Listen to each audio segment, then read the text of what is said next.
Om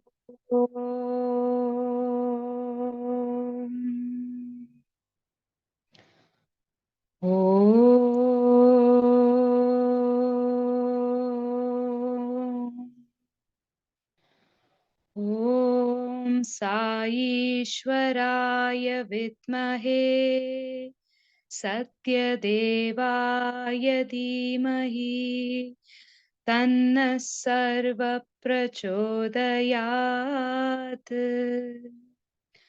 Om Sai Ishwaraya Vidmahe Satyadevaya Dhimahi Tanna Sarva Prachodayat. Om Sai Ishwaraya Vidmahe Satyadevaya Dhimahi Tanna Sarva Prachodayat. Swami, please be with us every moment, every day, as we continue our sadhana of this meditation session, month after month. Please be with us and guide us, Swami. Sai Ram. Over to you, brother. Thank you very, very much for your beautifully divine welcome. Can everybody hear me? Is my sound okay? Yes, okay. Let me make it a little. Yes, it's good. It's good. Let me just make sure of that. Okay. So we're happy to be here again with you all and to share Swami's teachings as we've lived it and as we hope all of you are as well.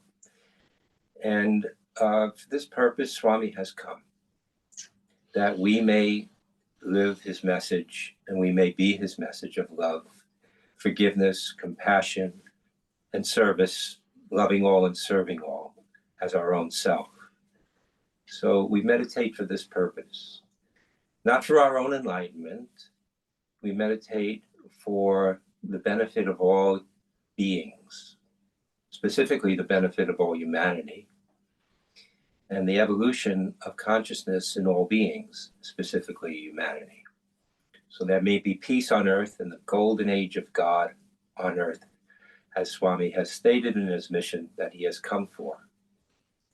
Establish the golden age. And he said about that, do not doubt that when I will something to happen, my will is like iron, and no one can bend it, no one can interfere with it, no one can stop it.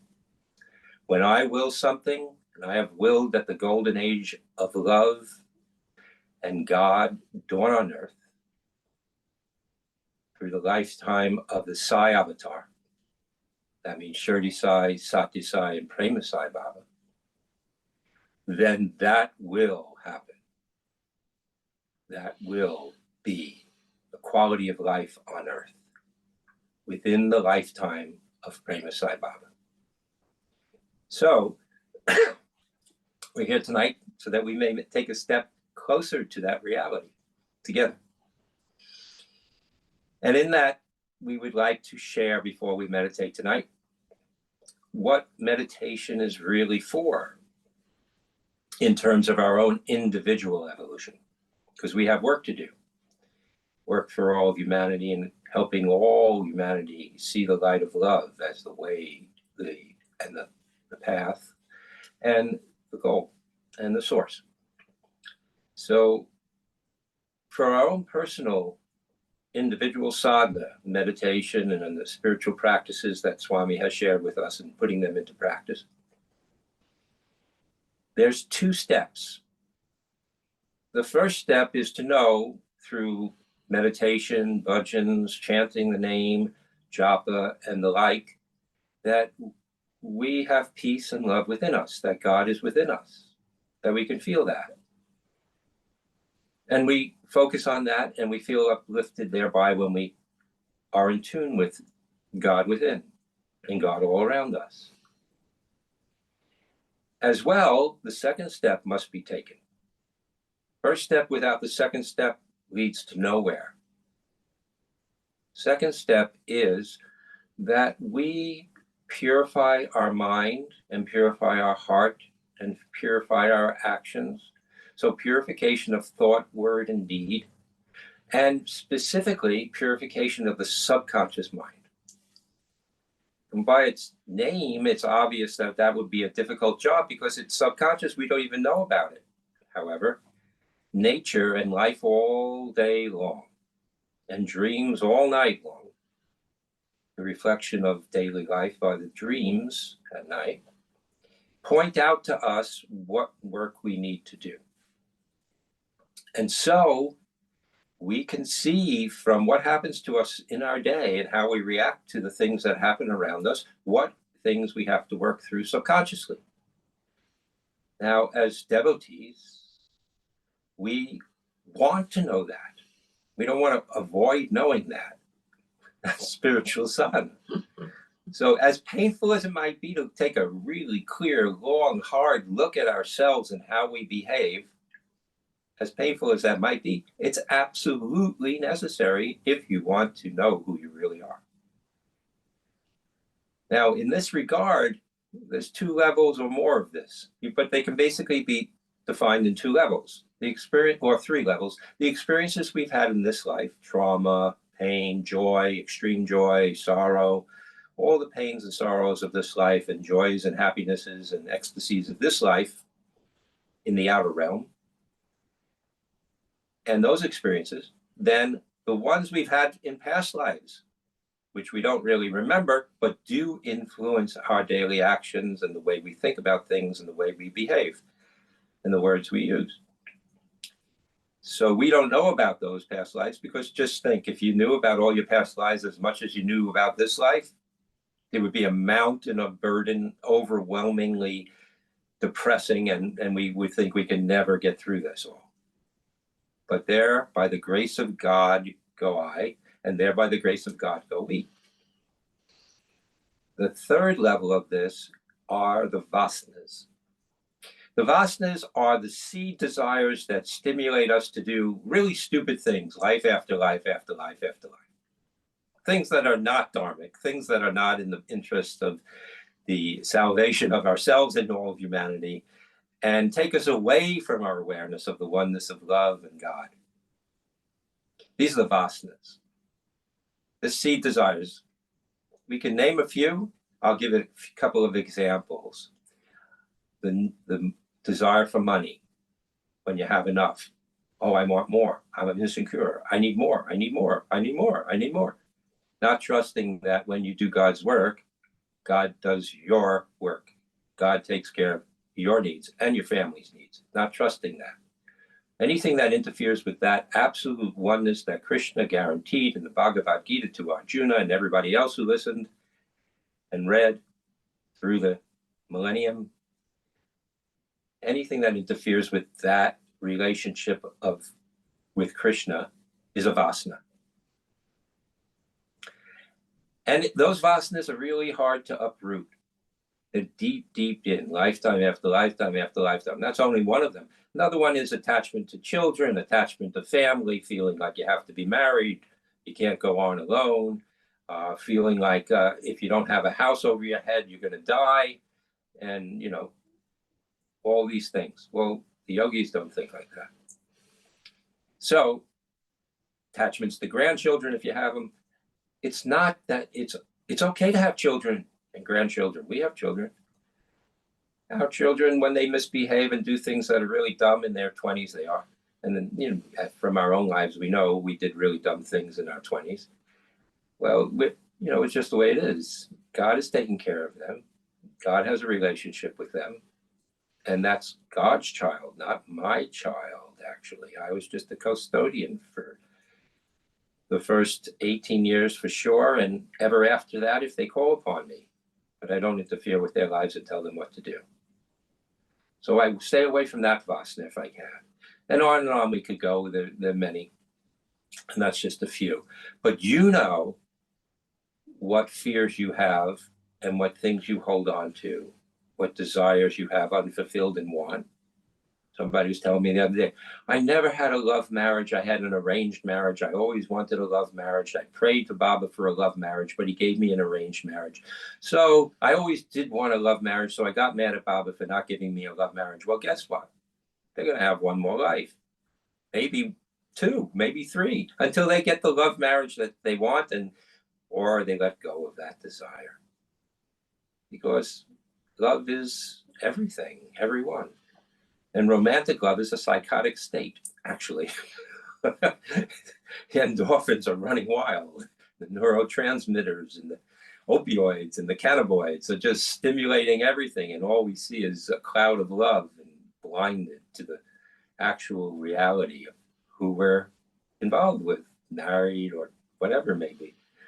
And then we wake up after a couple of years because the brain can only sustain it for as much, at most 2 years. And then we go, oh yeah, wow, I see who you really are now. I hope I love you too.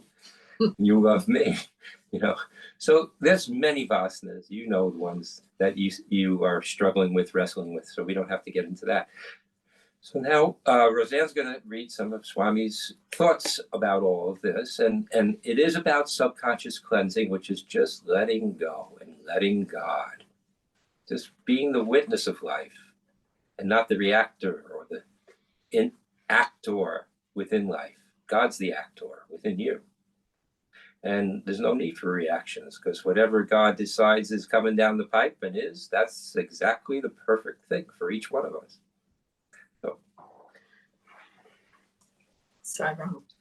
So there's my Baba and I, Dr. Hislop's book. If you don't know who he is, he was able to ask Swami a lot of questions, and he was someone who was meditating before he met Swami, and so his books are very good if you meditate, or even if you don't meditate, but they have a lot of pertinent questions and Swami's answers. So I'm going to skip around a lot. And this is about the difficulties.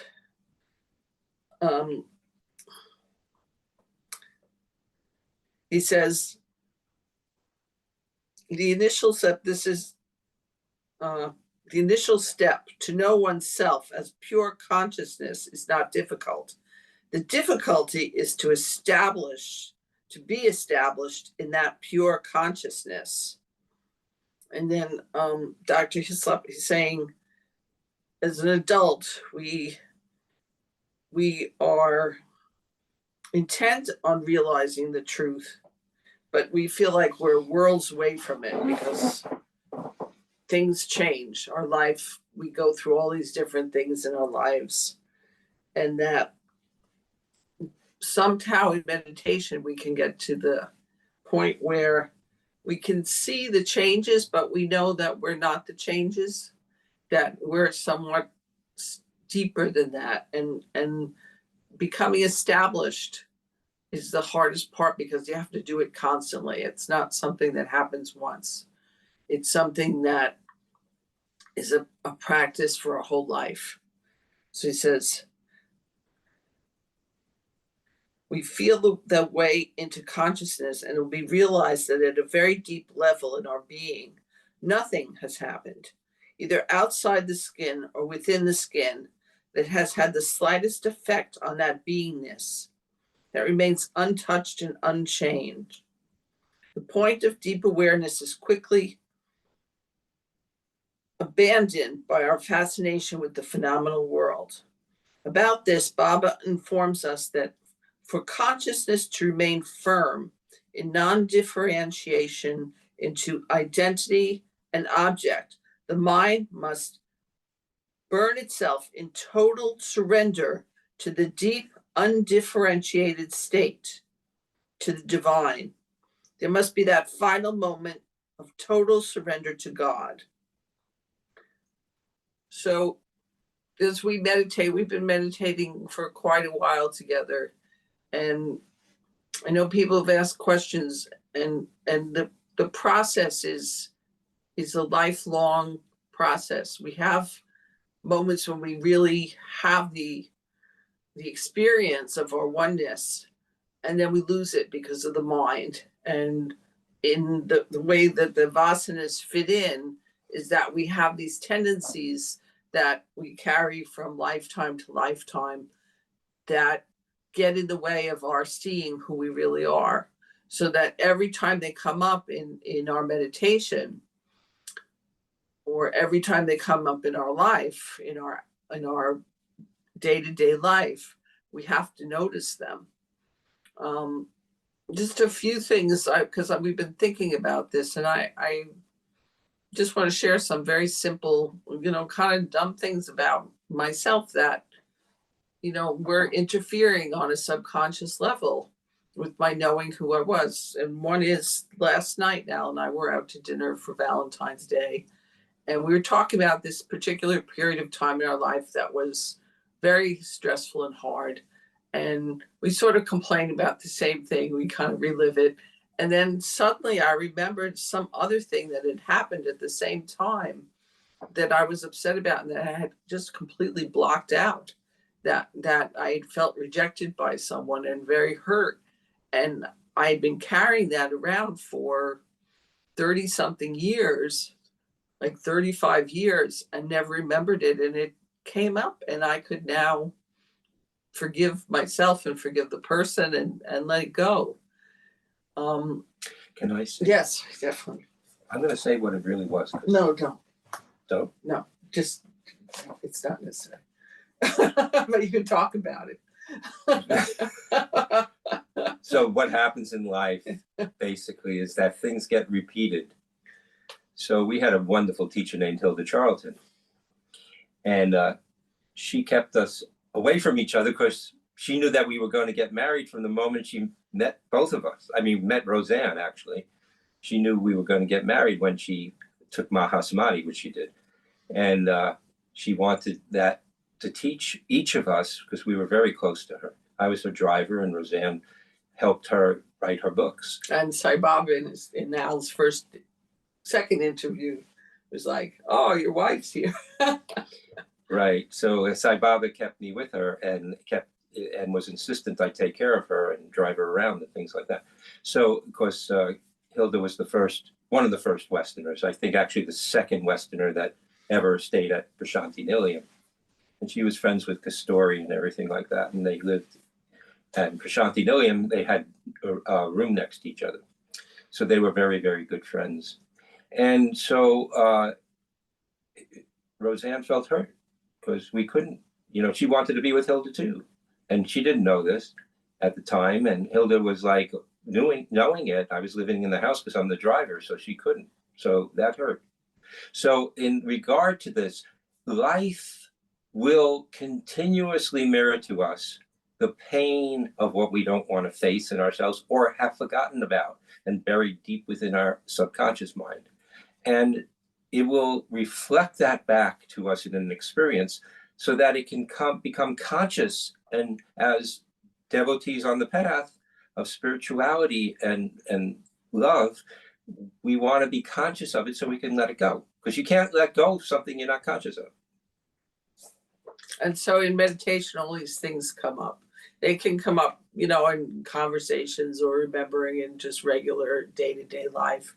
But a lot of times they come up during meditation, and they can repeat and repeat and repeat. And it's very basic stuff about, feeling loved, feeling anger. A very funny thing happened. This is not even almost, it's like a cultural karma. I'm from Italy. My relatives many generations ago were from Italy and Sicily. And someone had said something kind of nasty about one of my children, and I got really angry. I even showed it. I don't usually, but I did. And then I realized I looked at it after, and I was like, oh, that's my Sicilian heritage coming out, and so I was able to laugh at it and not be so attached, because it's just a ridiculous thing worrying about what somebody thinks of my children. It's like, what matters is what they do and what, how they grow. And so, and for me, for my reaction, that's like a useless thing for someone who meditates.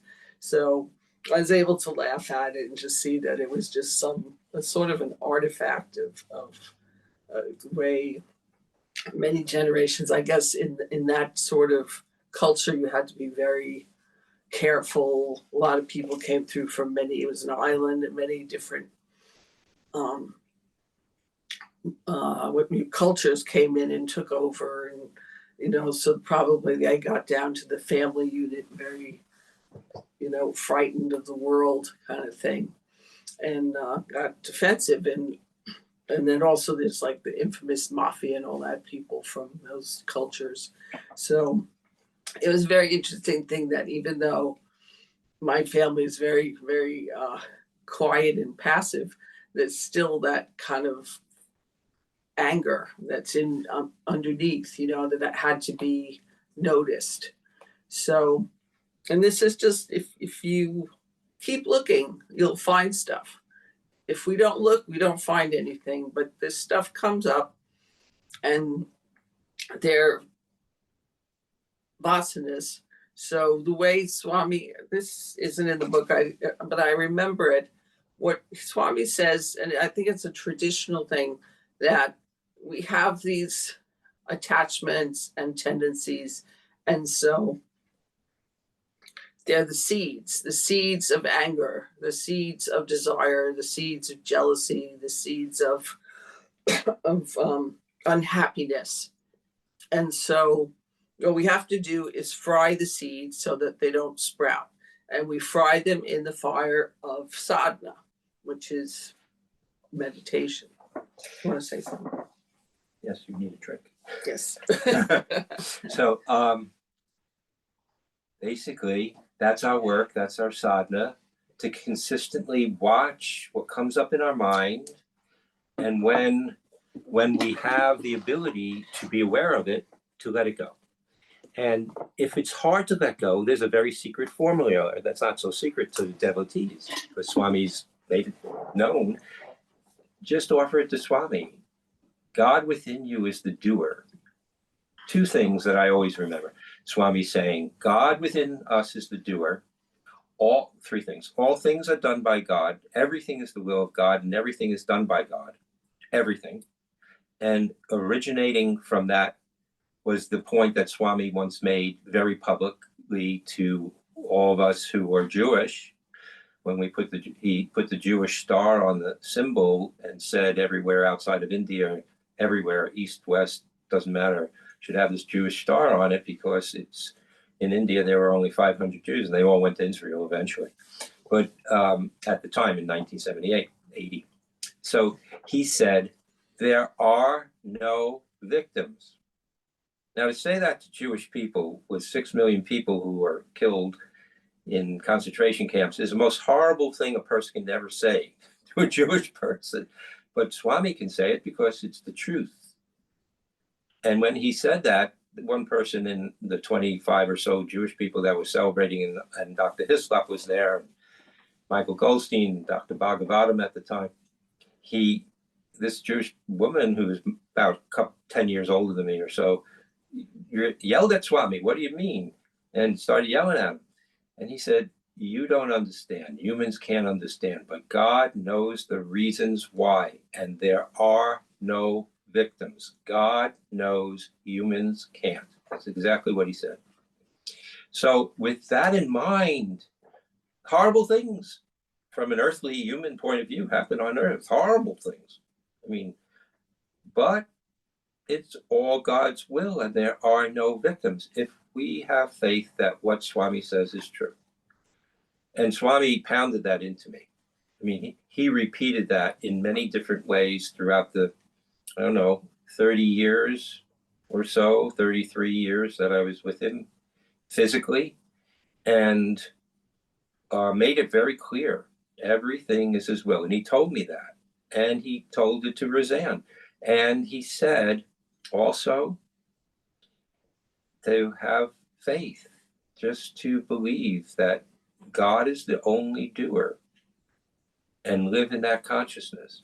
Now, if you do that, then you can easily within yourself say, if you can't release something from the subconscious mind and you know it's there, or the vasanas, Swami, I give you all the vasanas. That's it. Take care of them. You're the one.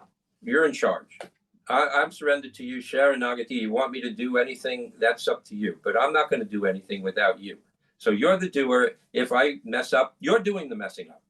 And somebody actually said that to Swami, and he started laughing. Swami corrected them and said, you have jealousy and lust. And that woman said to Swami, Swami, you're the doer. It's your problem, not mine. And he said, like, what do you mean? And then something to that effect. And she said, you're the only doer, Swami. We know that. You do everything. So if you want this body to have that problem, that's up to you, because I'm not going to have it. And Swami started laughing.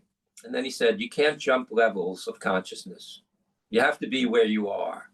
And if you're in the oneness of love and you know from your own experience that Swami is the doer, but yet Swami has you doing things that mess things up sometimes, because other people have to have their lessons too, you know. And how's Swami going to teach them if we're all perfect and there's 50% of the humanity isn't perfect?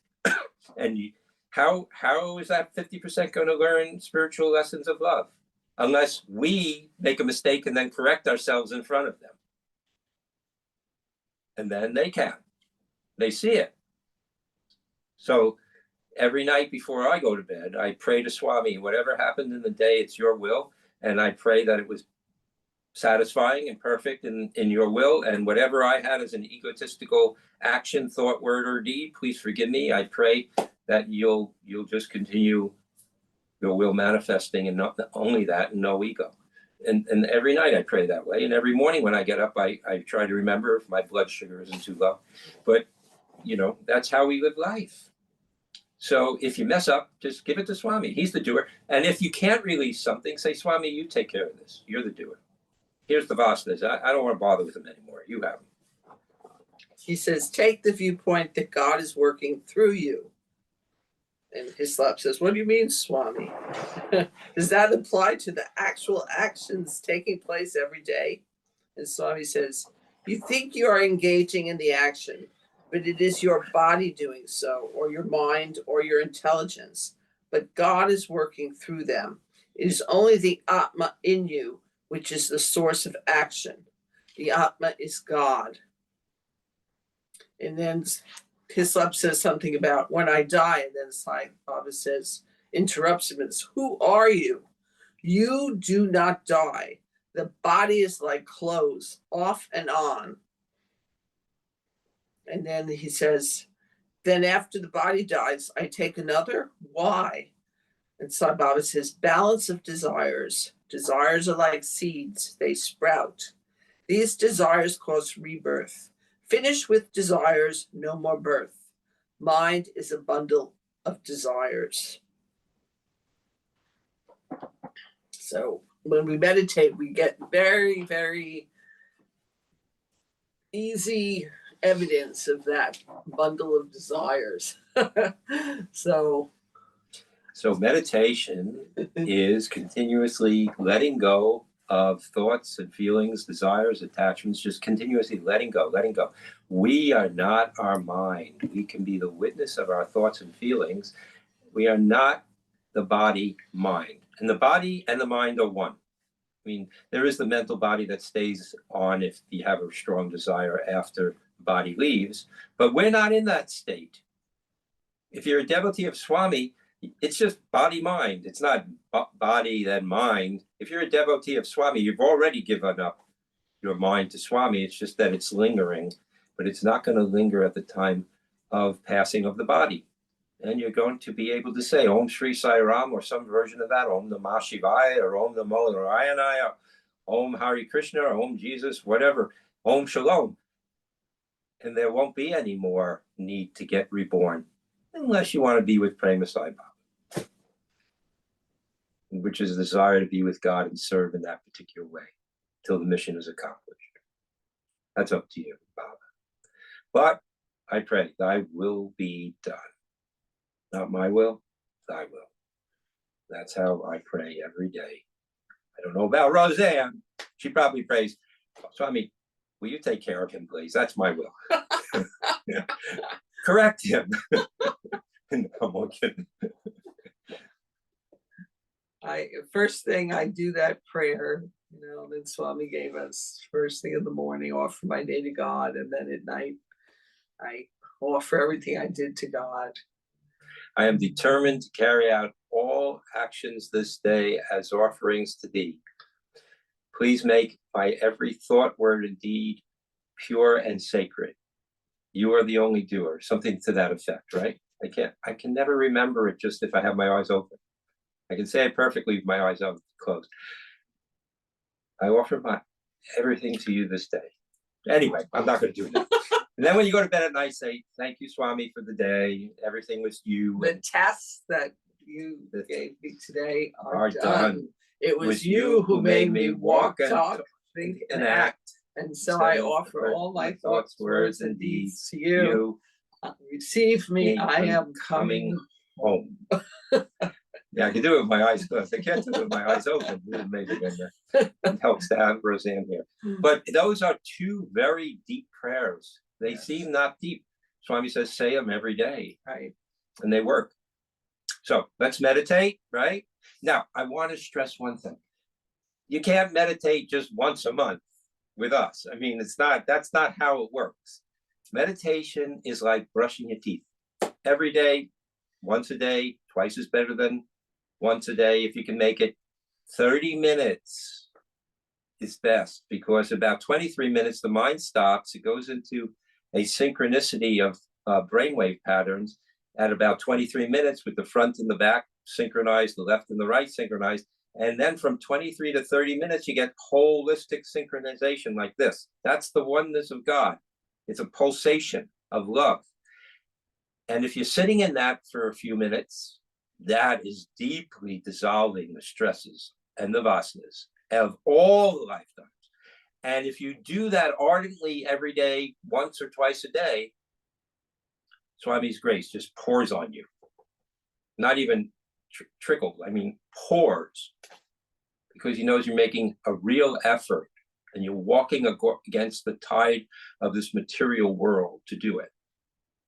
So it's very, very important. Regular meditation every day is really, really important if you want spiritual grace and love. And if you have a really hard time doing it, then do japa for as long, because that's easier. It's an action. It keeps your mind engaged too. Right. And by the way, it's okay. Some people who have like ADD, ADHD, and those types of attention deficit disorders, it's very helpful to have very soft new agey type of music in the background. That's why Swami gave the budget. We used to have Swami gave darshan silently. I mean, many of you may have experienced that. You just sit there and you hear the birds crowing, and that was it. And then after some time, he had flute music, and then after some time, he had some Vedic chanting, because that occupies the mind. As the crowds grew, it was that need. But if you have attention deficit in some form or fashion, a little soft music in the background will occupy the mind's thoughts, and it'll be easier while you meditate, if you like, but not loud, just very soft. It'll work. Okay. All right. Let's meditate. So get comfortable and I'll do the pranayama and the dharana. Okay, so we'll do a little pranayama. Swami's pranayama that he gives before meditation is to calm the mind down. And you just take your right hand and you close your right nostril with your right thumb, and then you breathe up the left. And you hold it for a moment, and then you open up, and with the left nostril closed by the two middle fingers of the right hand, you breathe out the right. So you're breathing up the left, holding it for a moment, as long as it's comfortable, and then breathe out the right. So let's do that for a few minutes.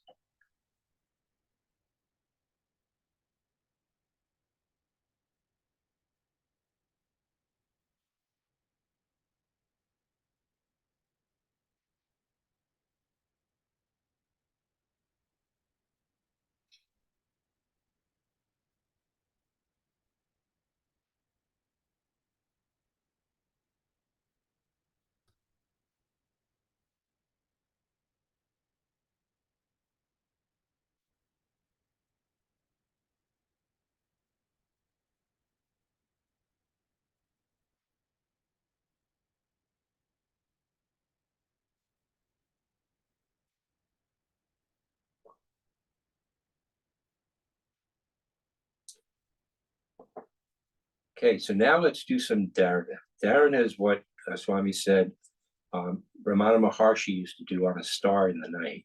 So you take a spot in the room you're in or a candle flame, and you just stare at it with open eyes, and you let your mind go.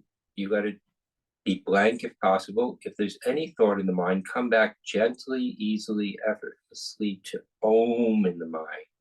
You have to have thoughts in the mind. And staring at the flame or the spot in the room. So let's do that for a few moments. Blink as little as possible.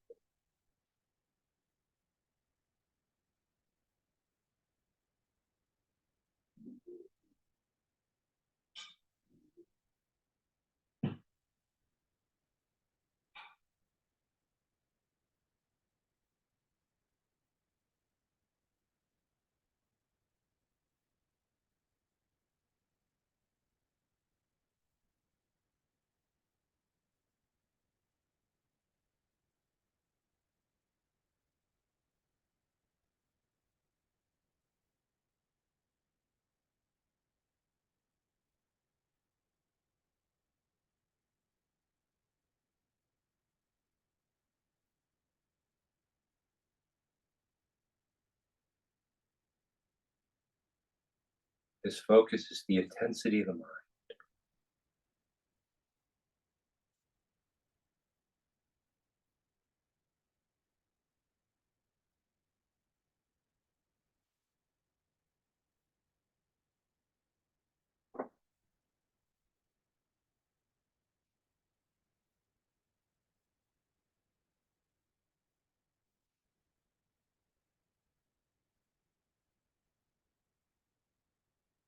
Okay, great. Now let's close our eyes and Roseanne's going to lead us in. We're going to do 3 ohms to begin with.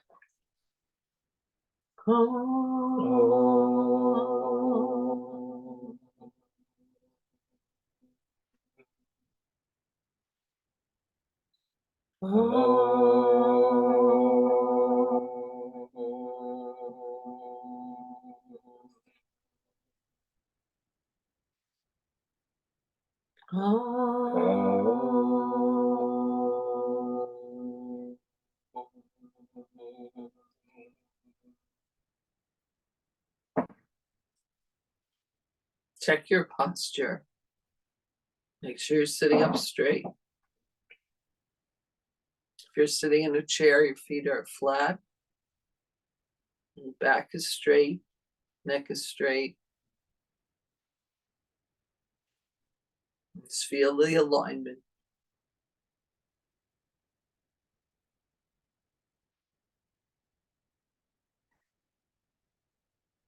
Take a deep breath.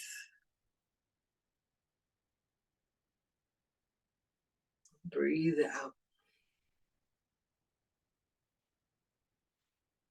Breathe in again deeply, feeling your chest and your diaphragm expand.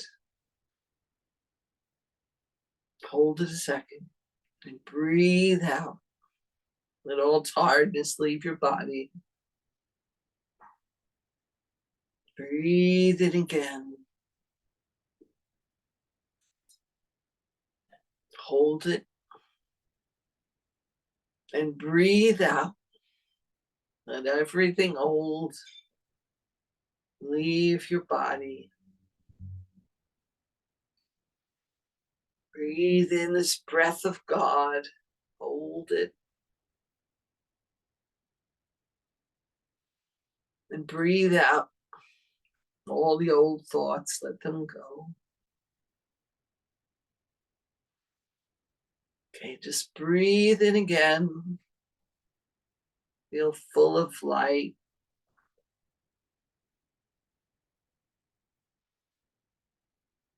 And breathe out. Breathe out all darkness. Disappears forever. Breathe in God's light. Hold it. Breathe out.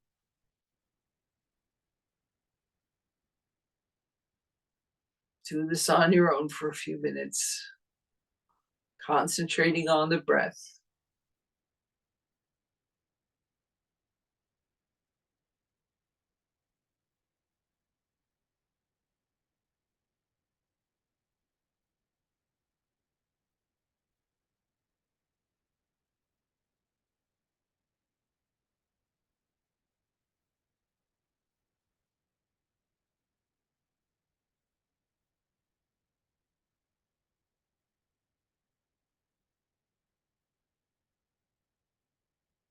If your mind wanders, bring it back gently to the breath. Breathing in this prana, holding it. Feel it, feel how wonderful it is. And breathe out, let all the day's thoughts and worries, let them go, let them disappear forever. Breathe in again. Hold it. And breathe out. All the day's tiredness and worries, reactions, just let them go, let them disappear. And just breathe.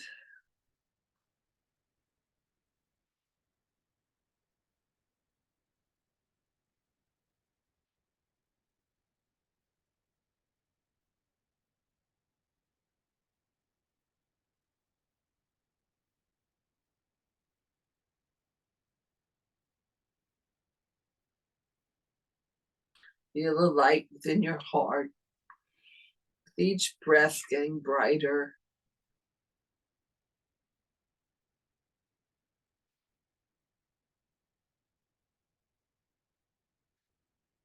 Our hearts are filled with light.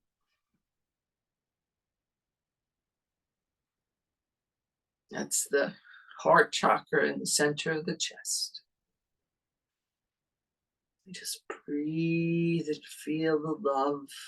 It's always in our heart, shining.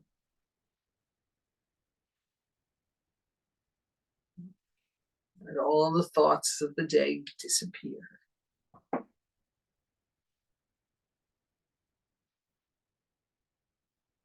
Feel your heart is glowing with love.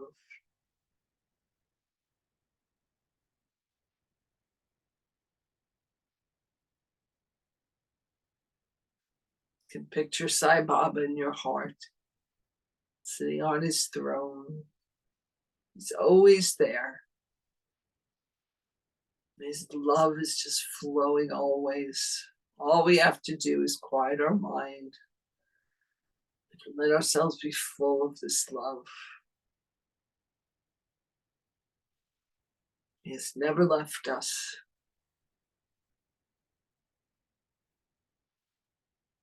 It's only our mind that wanders off.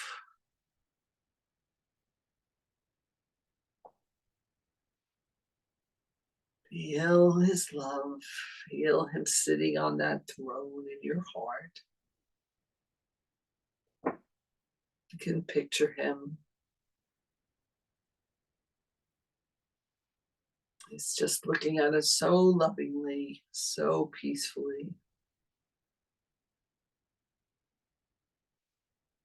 Use your imagination.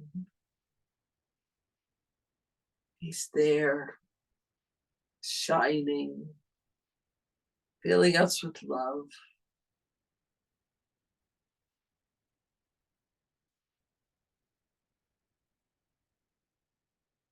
He's in everyone we think of.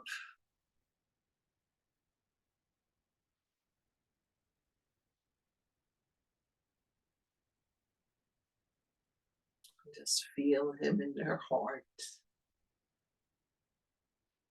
Every breath closer and more loving, more real.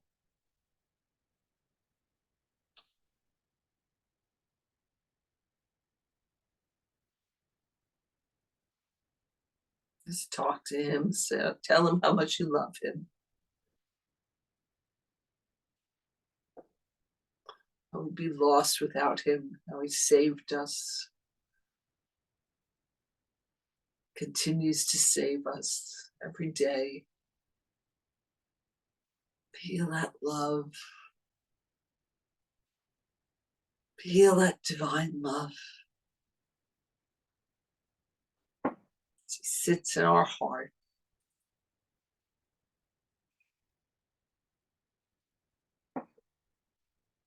There's nothing else, just this love.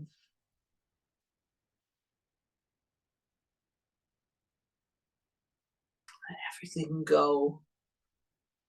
Just visualize Sai Baba sitting in our heart. And just feel how much he loves us. And how much we are one.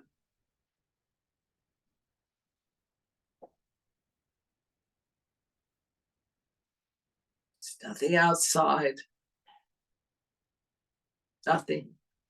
Only God is within us.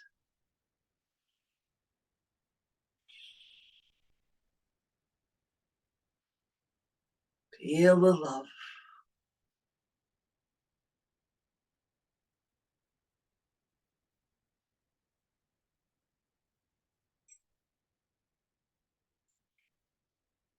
And feel this love expanding, filling our body with peace.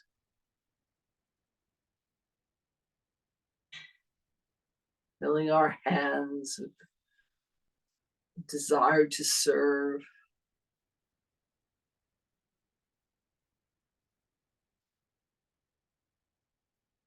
Filling our tongues with loving words.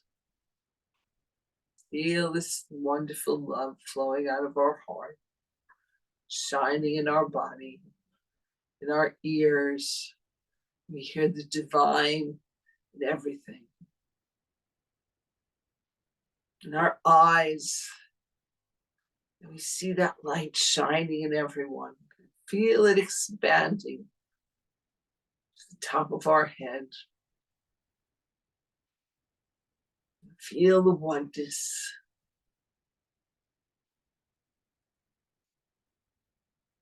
There's not two, there's only one.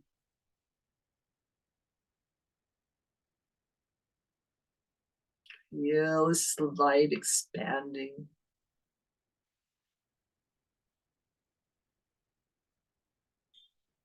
Takes in everything, this love, ever flowing love and light.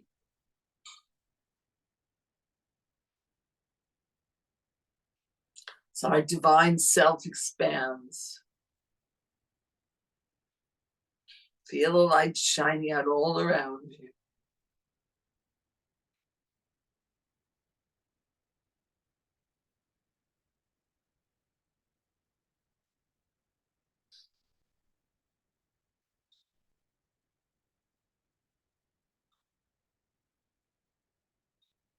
Feel the silence of this love,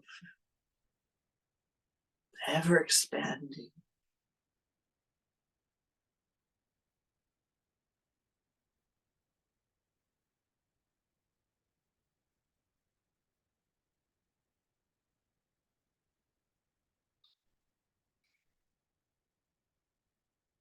Our love and light is ever expanding.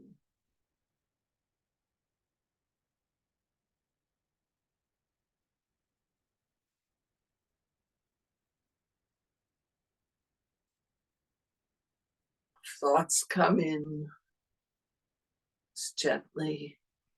See them in this light. There's nothing outside of this light. It's divinity that enfolds all.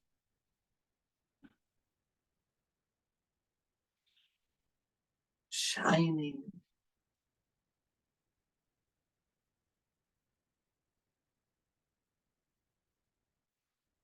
Divine love.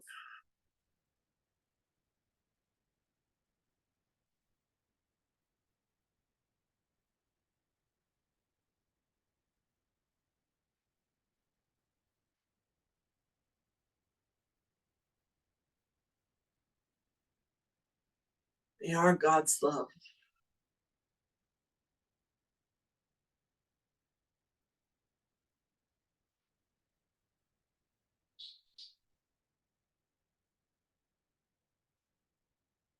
Feel that oneness.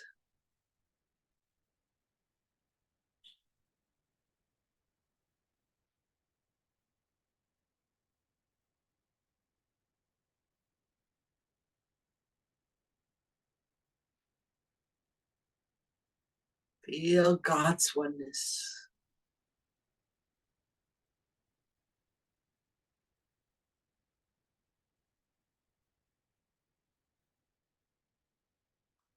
It's nothing else.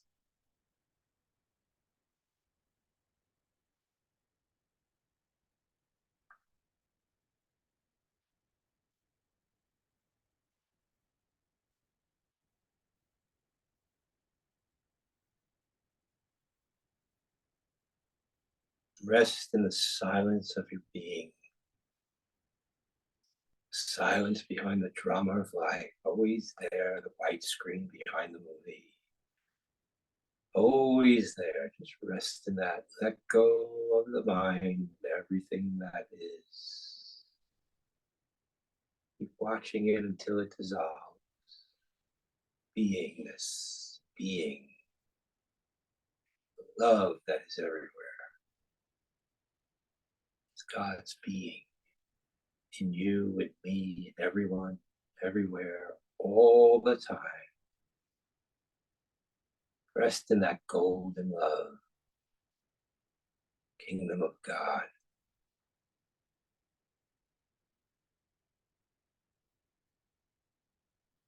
Thoughts and feelings may come as the result or the release of karmas of the past, stress release. It does just come back, lock in like a laser to the truth of your being.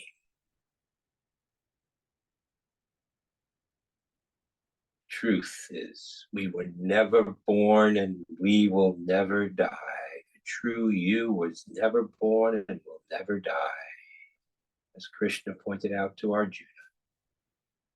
And to us all, we were never born and we will never die. Om. The mind reappears, come back to Om. Let the mind rest in Om. The heart rest in love. The light of love is everywhere. Everything inside you and outside all around. Om. I am that I am.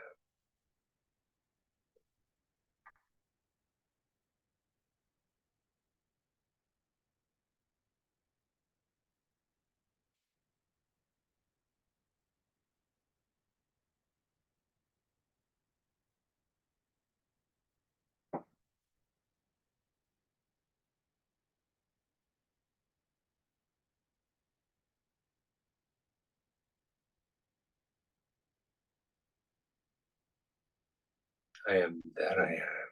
The source of Om. The power of love. Get intense about it. Don't just rest in it, but just get intense about it. Believe it, believe it, believe it. Swami has said the only thing that keeps us from enlightenment at each and every moment is our own intensity isn't quite enough. Get intense about it. Believe what Swami says is true. And I want to love and know the source of love right now, right here, right now. God is, I am. We are one. Get intense about it.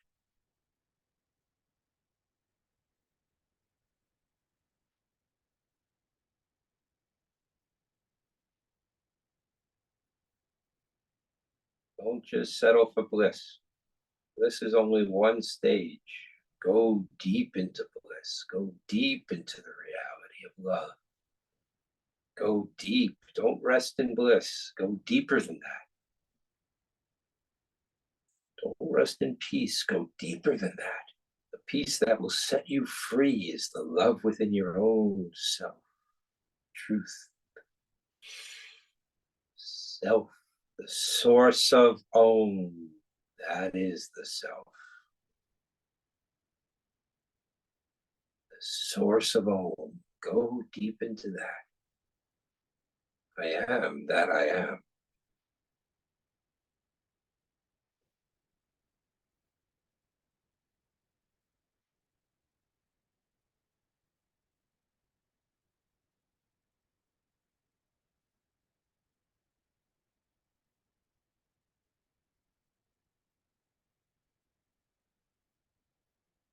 Don't fight the mind, but just when the mind lets go, then come back to the source of Om, the truth of who you really are. Mind may reappear, that's okay.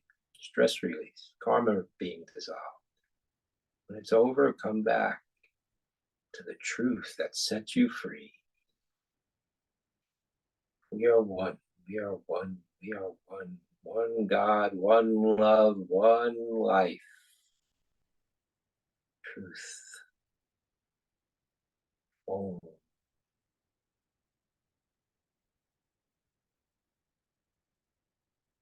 Source of Om.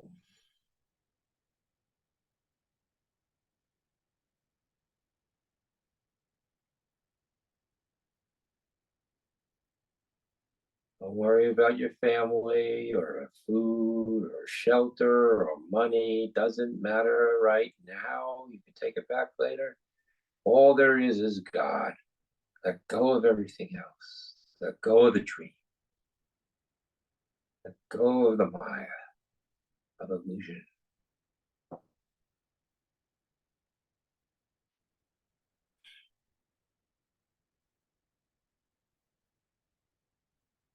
Om.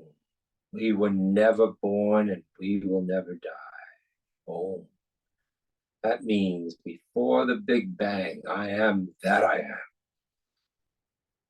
The infinite, indivisible, supreme absolute. I am that I am, the source of the Big Bang. Before any of this existed, I am that.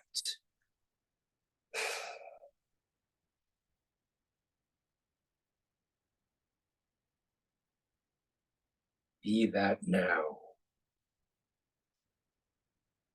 Om.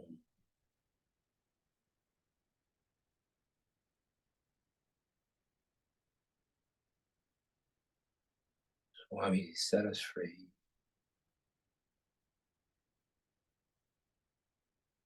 Show us our reality.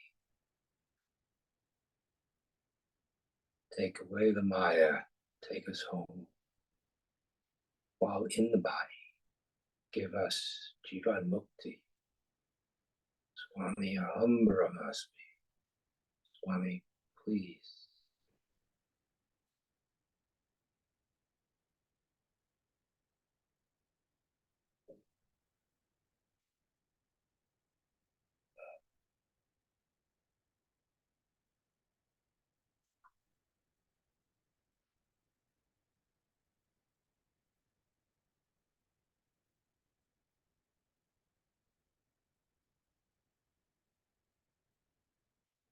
Don't say to yourself, don't let the mind come and say, oh, you can't do this, or you're not worthy of this. That's nonsense. That's the ego trying to get its way. Let go of everything about the mind. You are not the mind. The mind is a liar. It hides the truth that sets you free. Before the Big Bang, we were never born and we will never die. I am that I am, the source of the universe. Satchitananda, truth, awareness, bliss, the deepest bliss. Om. One that Swami rolled around on the floor when he experienced as a 14-year-old. Om, I am that I am. Om.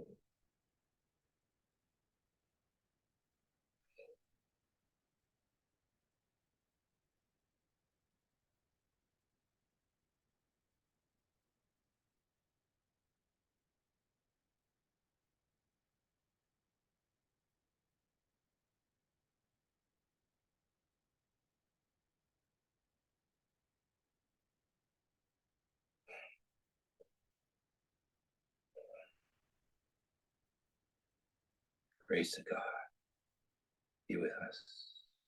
Meditate within us. Swami, meditate within us.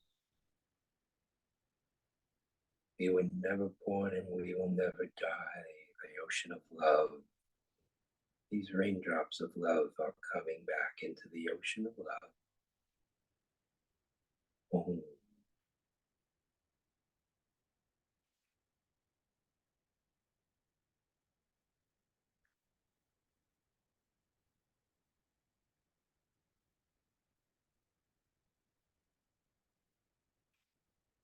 you can still hear my words, you're not there yet.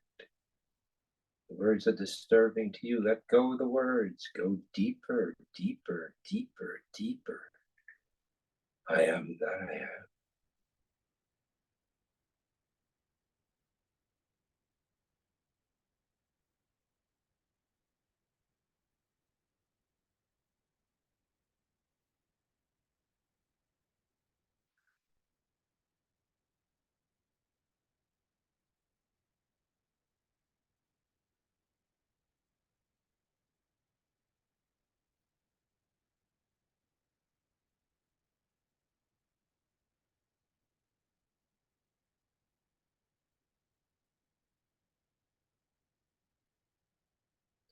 Let go of the vasanas that allow the mind to reappear. Let them go. Uproot them and let them go. I don't need this, Swami. You take it. I am that I am.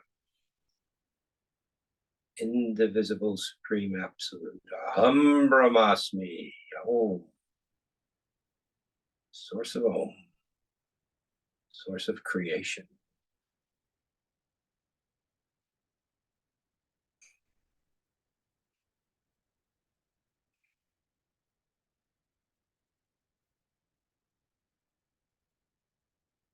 I'm not this body-mind mess.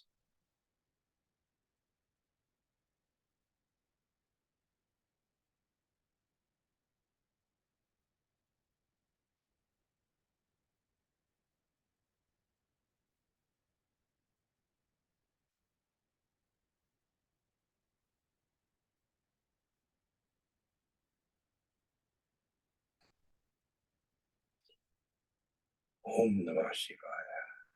Shivaya Namo.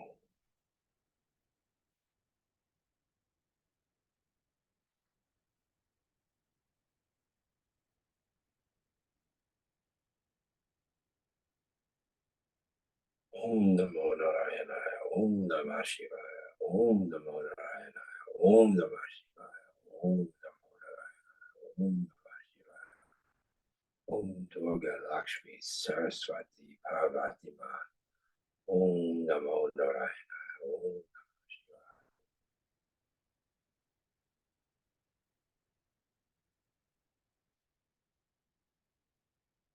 Namo Bhagavate Vasudevaya.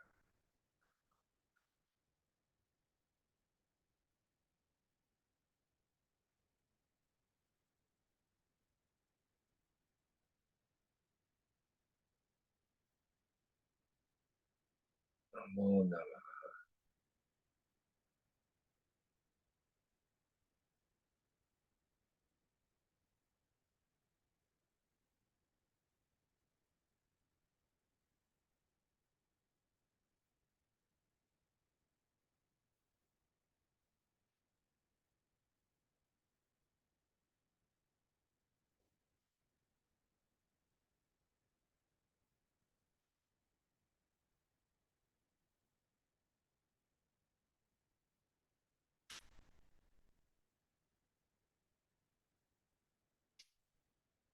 Om Jaya Durga Mahadevi Namo Namaha.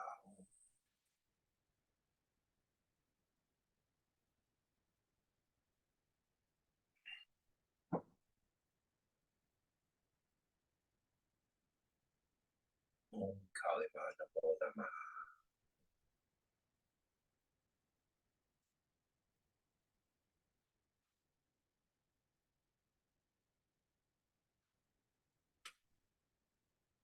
We were never born and we will never die.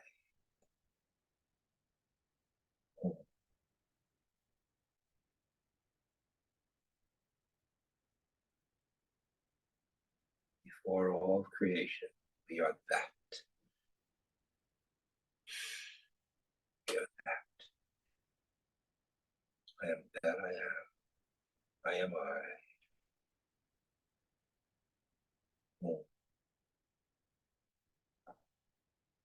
Go deeper, dig deeper. And think to dig deeper, dig deeper. The shovel of love.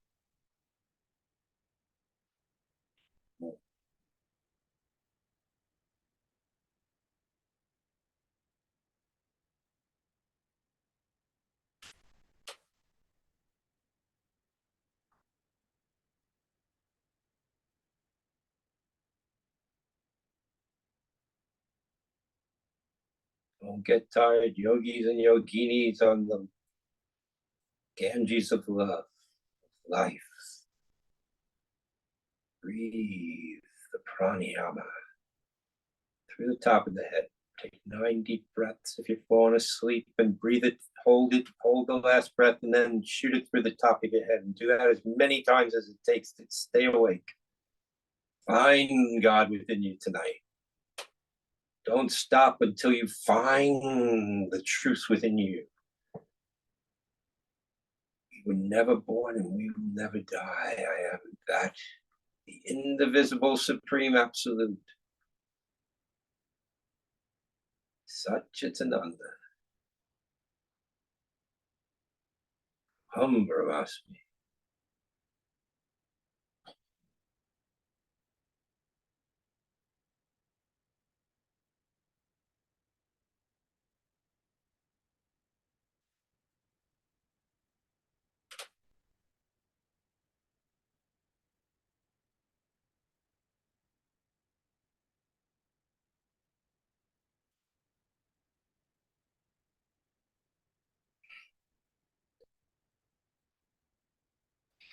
Beyond the sunlight of consciousness, existence is the source awareness, the absolute source of the light, the source of consciousness, the source of all that is. I am that I am. Brahmasmi.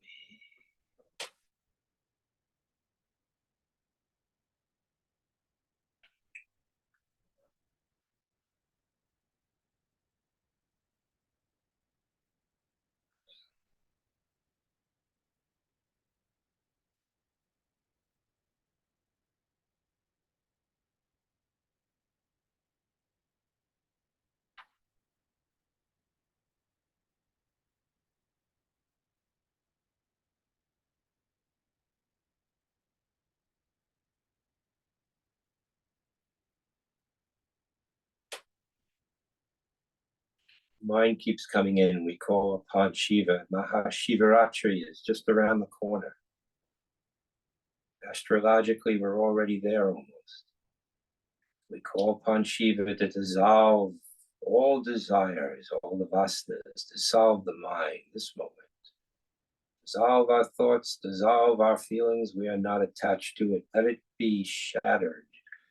Let it be cut from the tree like a cucumber from the plant. We are no longer that. Om, listen and be. Om Trayambakam Yajamahe Sukandim Pushtivadanam Urvarukami Vabandanam Mrityo Mukshya Mamritat. Om Trayambakam Yajamahe Sukandim Pushtivaranam Urvarukami Vabandanam Mrityo Mukshya Mamritat. Om Trayambakam Yajamahe Sukandim Pushtivaranam Urvarukami Vabandanam Mrityo Mukshya Mamritat.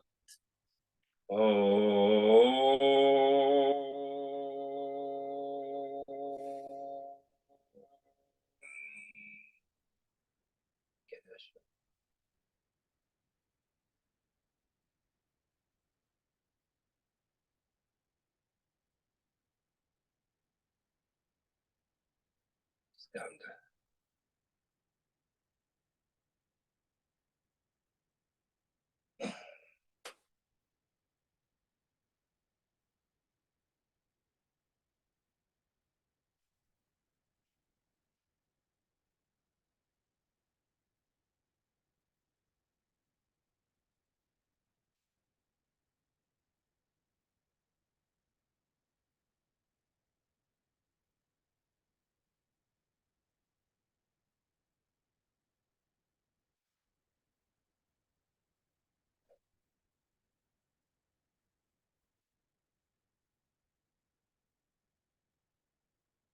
These temples of God can no longer contain the reality of the Absolute. It shines forth beyond the boundaries of all time and space within you, true you.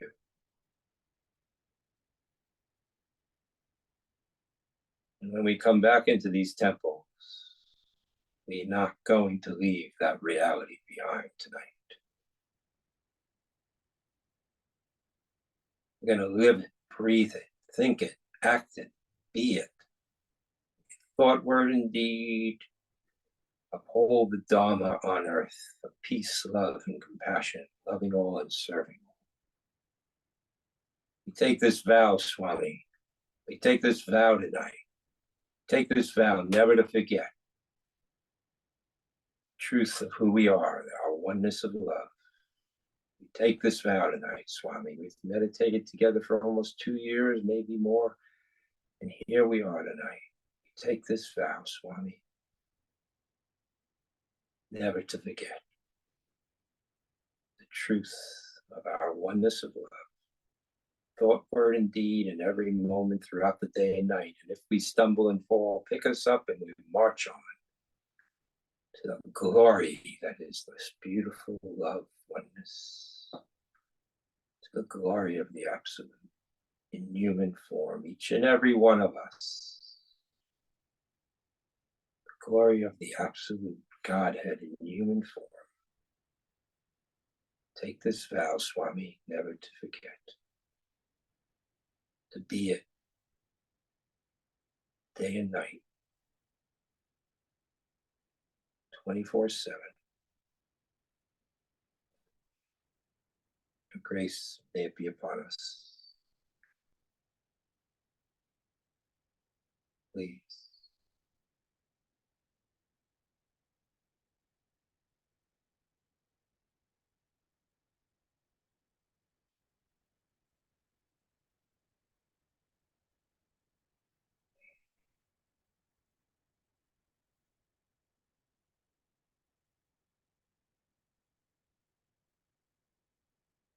Come on to the jet plane that Swami has opened for us tonight.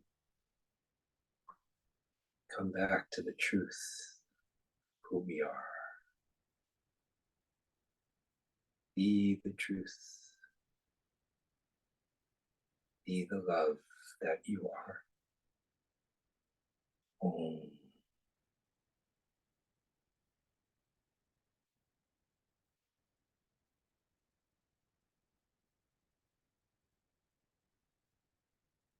Thank you, God. Thank you, Swami. All the names and forms that you are. We thank you for your love and your breath of life, the opportunity to be one. Thank you.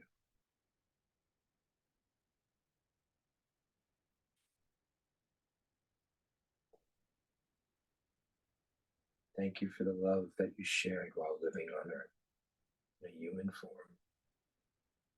Thank you.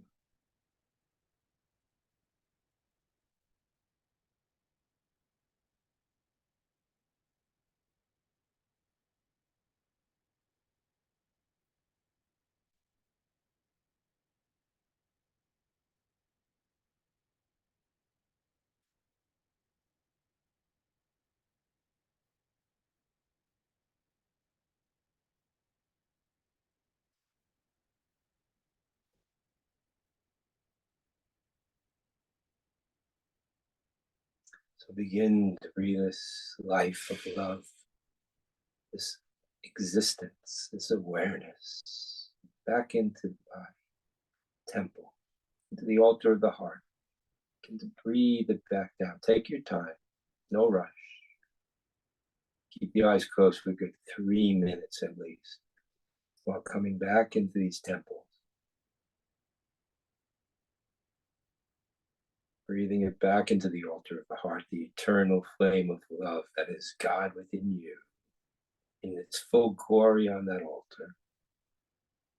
Lighting these temples from the tips of the toes to the top of the head throughout the day and night.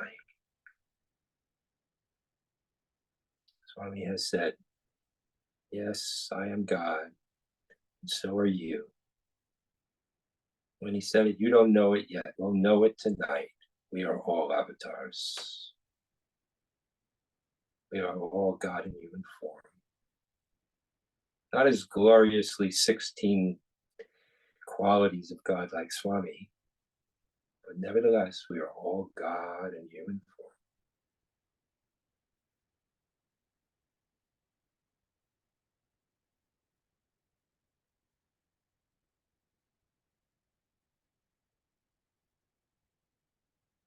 So breathe that awareness back into the body. Let's ground ourselves into Mother Earth, like roots traveling through the soles of our feet.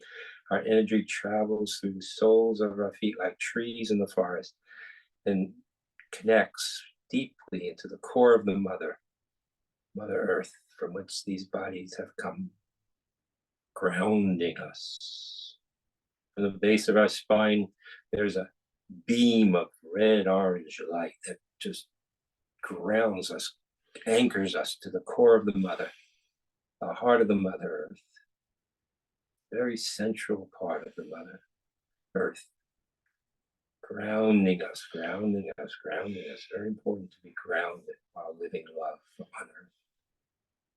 Leaves of these trees, strong trees, sequoias, redwoods, maples, oaks, the leaves of which are in the sunlight of love, soaking up all that God has to offer everywhere, in everyone. And in this way, we shine forth with love for all humanity to find their way back home.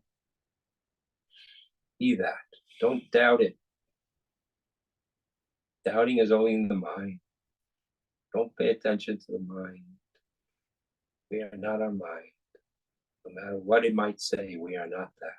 One day it says, do this. The next day it says, don't do that. Don't do the thing it said yesterday. So what? I left that roommate behind a long time ago.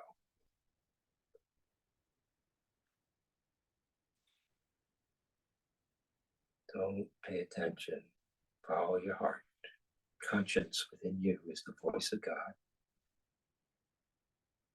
Soul within you resides in the heart. Be that. Come down in, come down in, come down in. Come down in. I can go on like this forever. All right, come down in. It's 20 after 9. Breathing down in, breathing down in, breathing down in, breathing down in. As we own for peace in this world, may all beings be happy and healthy, prosperous. May all their needs be met. May all their dreams that are good come true. May there be peace on earth. And may they awaken to the God within themselves. May they have an instant God awakening tonight as we see everyone in this home of love. Instant God awakening. The light within you touches the light within all beings and awakens it. Believe it so when you pray tonight. Oh.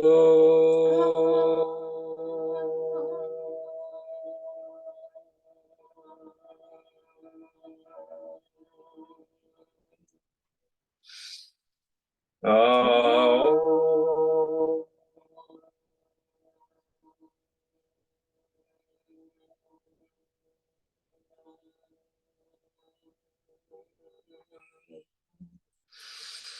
Oh. See the world perfect in every way. Oh.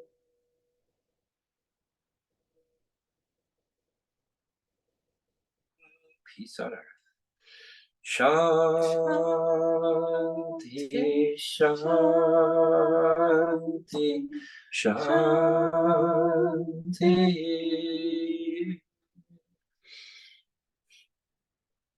And when you feel ready, you can open your eyes.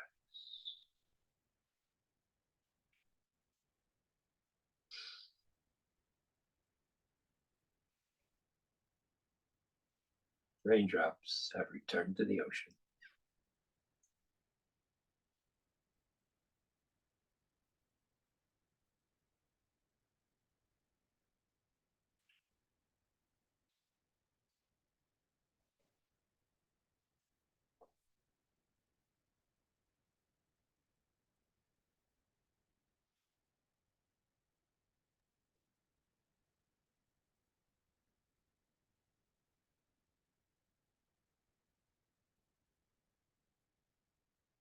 I turn it over now to Sister Prasanna and all the others. I know.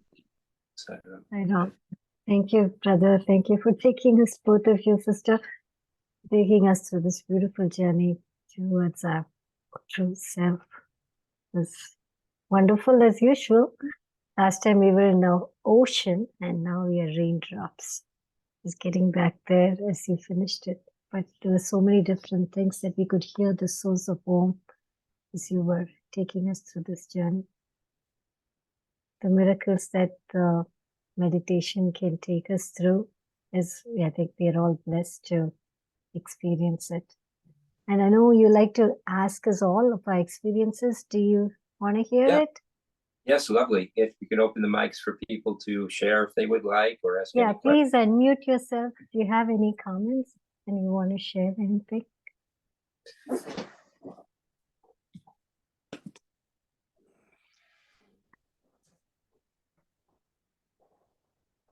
You know, it's more than 2.25 years, I think, since we have been together. That's a long time. It's something nice to do during COVID, isn't it? Yeah, I think after that annual conference, oh my God, we have been together like this. And there's this core group, and I used to always wonder, why is this group not growing big? But then I got the revelation that people who are interested in knowing thyself, they are the ones who come back again. And so it is this core group that's truly interested in what's being done, and it's not the number. So I'm very grateful to all of you for joining together to meditate together like this. I'm very, very grateful. Thank you. Okay. Anybody has any comments or any thoughts? Yeah, Sairam, I hardly, when I can, I just come back from patient care, and so beautiful to hear this happening. I really wish every day this is like, something to inspire to do it. Really appreciate both of you for this beautiful seva. Thanks, Prasanna, for arranging this. I'd like something like this guided thing rather than doing alone myself, which doesn't work for me with 100 things going on, But the question that I do get sometimes, I do write it down, but is there any way I can directly stay in touch with you if at work or, it's with Syria thing, a lot of patients are, they share so many of their families being affected, and I mean, everywhere in the earthquake in Australia. So when patients kind of give lots and lots of negative energy, obviously that is their, affected souls. And at the same time, recently you must have heard the shooting, happening in the colleges, and which happened to be one of my children too, just recently, just 2 days ago. And there are a lot of dance and music kids who I teach. They go to the same colleges. The parents are totally affected because it was a lockdown from 8 to 1. And then after 1, they have to go get the kids yesterday. And then they have 2-3 days of days. It's just too disturbing and too distressful. And I mean, when you try to shoulder them and talk to them and, be empathetic with them and try to, it is very hard. I mean, unknowingly, knowingly, subconsciously, unconsciously, we just get deranged. It doesn't matter with the age or what intensity you're closer to Swami, we're just the tools that gets rusted, and, it's hard to keep it clean or keep it perfect. So I just had that question. Sorry, it is too long. So Swami said to, Mark Abrams and I asked Swami, how do you practice psychotherapy, Swami? And because he's a psychologist and I was a modern psychoanalyst and social worker. So we asked him after he gave us an opportunity in an interview. And Swami said simply this: see me in everyone. And then he later said to several of us, not in the same time period, but like after that sunk in a while, he said, I am the doer in everything and everyone. I am the doer. Don't think you are the doer. Just sit there, see me in everyone, and let me do it. Don't take it yourself. So I've been practicing psychotherapy for 45 years almost now, and maybe a little longer, and many people burn out because they think that it's their burden to solve the problem of another being. It's Swami's burden. It's between them and Swami, and we just sit there listening because we have a heart to listen with and love to share, and we can feel their pain and we can share their pain. And but it's the pain of the emotional life, and it's not the truth of who we are. It's the body-mind truth, and it's the body-mind in life on earth. And life on earth is full of pain and sorrow and joy and happiness alternating with one another. And Swami knows what he's doing. So we let that happen because Swami knows what he's doing. There are no victims and everything is his will. This is what he told us. So we have to have faith that that's true and act accordingly. So we're here to listen with heart and compassion and love to everyone's problems. Whoever comes across our life in the daily path of life, that is our daily work or play or family or friends, whatever it may be. These are Swami's steps that he takes to help everybody evolve. And he knows what he's doing. He does. There's no accidents. Nothing is unplanned. He has the master plan, the divine plan, and he knows it. And each being is being guided. He's within the heart of every being, and they're all being guided, every single one of them. And to crack the cosmic egg of materiality, when somebody's locked into that, is very difficult. It takes a lot of blows just to get a person to open up and see the world in a more spiritual way. And then to have faith in that spiritual awareness takes a lot more blows. Test the faith of everyone. And how many people have said, oh, I believed in God until this terrible thing happened to my son, daughter, or some child or somebody. How can God exist if children are dying, or if this horrible thing happened, or that horrible thing? That's a test of faith. That's all that is. It's not, doesn't diminish God's reality one iota, nor the will of God that is in everything. Swami said to us, there were some things that happened at Prashanti Nilayam while we were there, which was shocking. And Swami said to us, everything is my will. Even the blades of grass blowing in the wind exactly as they do is my will and no one else's. This is hard. So you listen with compassion and love. Does that answer your question?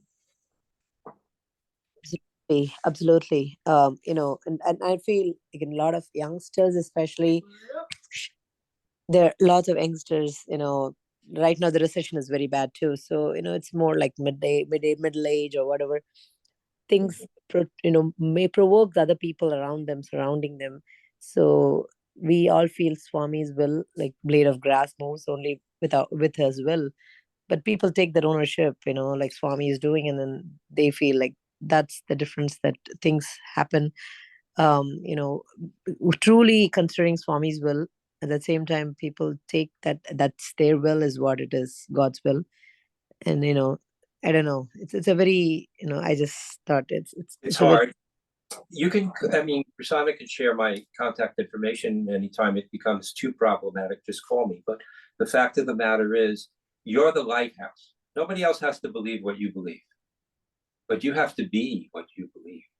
You have to be what Swami teaches. Eventually, you will be totally 100,000% what Swami teaches. But why waste time? Why wait? Why not be that now and shine out?